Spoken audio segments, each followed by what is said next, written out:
What's up, y'all? It's Saturday. I'm getting ready to go into work. Today is a no wig day, and it's probably gonna be a no wig day for a whole bunch of days if it stay hot, because ain't nobody got time for that. All my wigs lined up on the dresser just upset because they not coming outside today.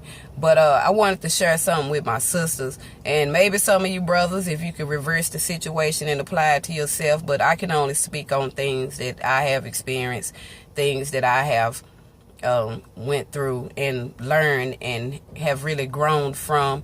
The first thing I want to share with you ladies is you have to really learn to love yourself. And you're probably saying, who is Cotton to tell anybody about loving yourself when every time I turn around, it's a new boo on her page? Well, that's exactly why Miss Cotton can tell you to love yourself first, because I was linking up with people because of my past, and I didn't realize that I still had some demons that needed to be dealt with, and one of the things was the insecurity inside of me.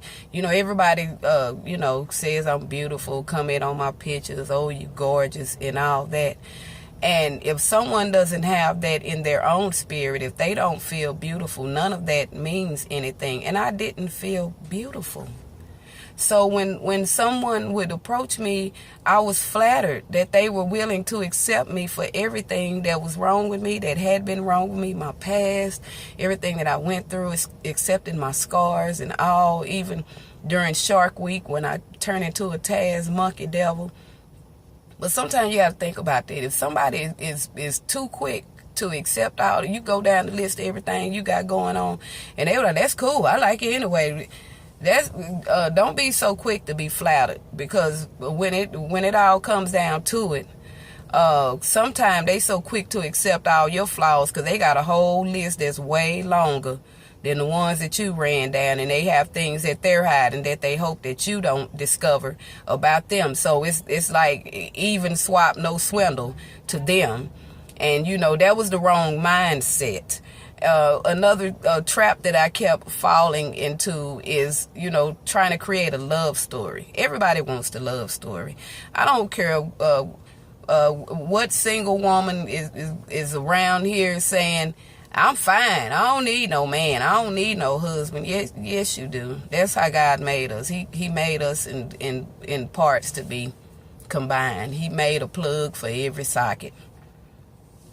But the problem is sometimes it don't be your season. Like now, this is not my season to be with anybody, because God really needs me isolated to myself so that I can continue my ministry. And I notice when I'm not distracted by relationships and stuff like that, I flow better in the spirit when I'm not concerned about who's not calling me, who cheating on me, who inboxing other people and all that stuff right there, or fighting the battle of trying to find someone who is willing to be celibate with me, because I even had a guy on Facebook to tell me I was damaged goods. He was like, oh, so after you caught all those bodies, you've been with all these men, now you want to be celibate. You might as well just keep on doing what you've been doing. No, that's not correct. And women, don't let no man ever make you feel like because you started out being promiscuous,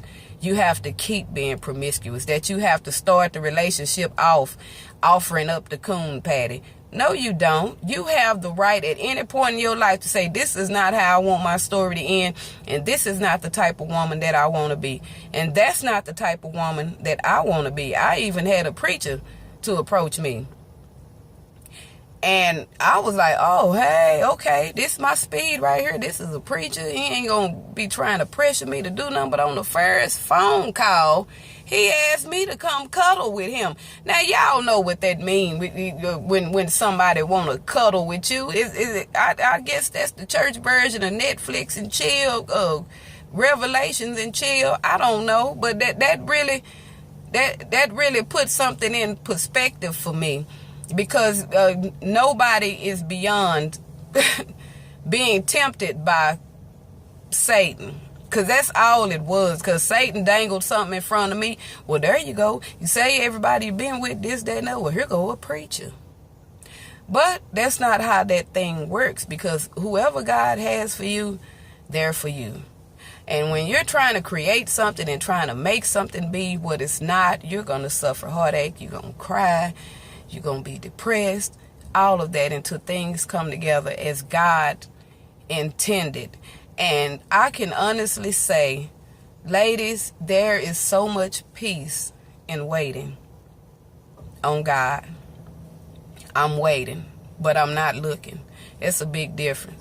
Right now, I'm cool being single. I'm so cool being single. I don't like talking on the phone anyway. And to be honest, I got a lot going on, and it's going to take somebody that's really spectacular to match me. And I'm not talking about materialistically, but I do have 3 jobs.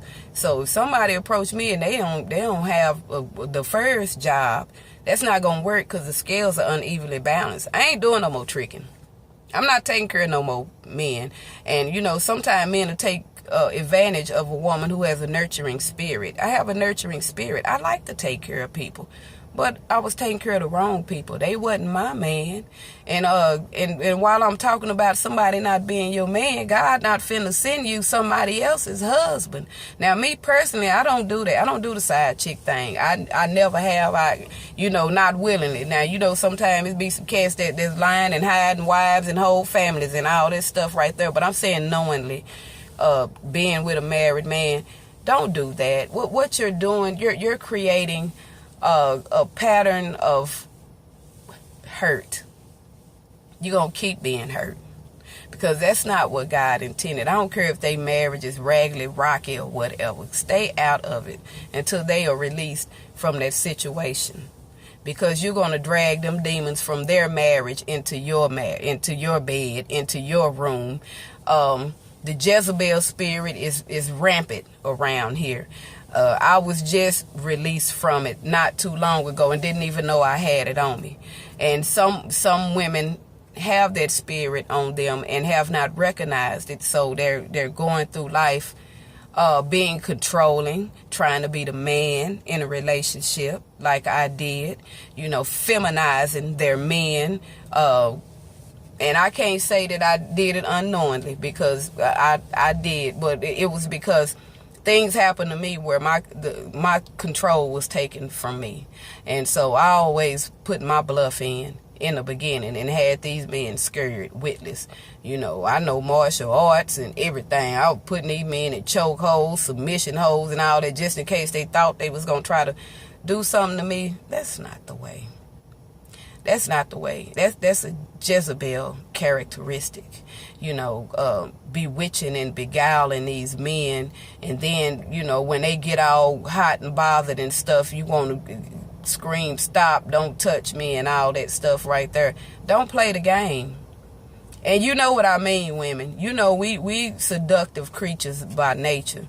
But you can't be seducing these men and getting their nature all up like that and then expect for them to treat you like a lady when you confusing them and playing games. I know what I'm talking about, because I was delivered from that. I hope what I said reached somebody. I hope it makes you really think about and analyze the way you approach these relationships. And I hope it gives you the strength to really wait for who God sends for you. I don't know who God has for me, but he has to be somebody awesome. I know he coming through with the upgrade. I can feel it. But don't send him right now, Lord, because I'm cool being by myself. Me and you, we good, Lord. We cool. We can go to the movies and stuff together. I'm good company. I got a little ADD.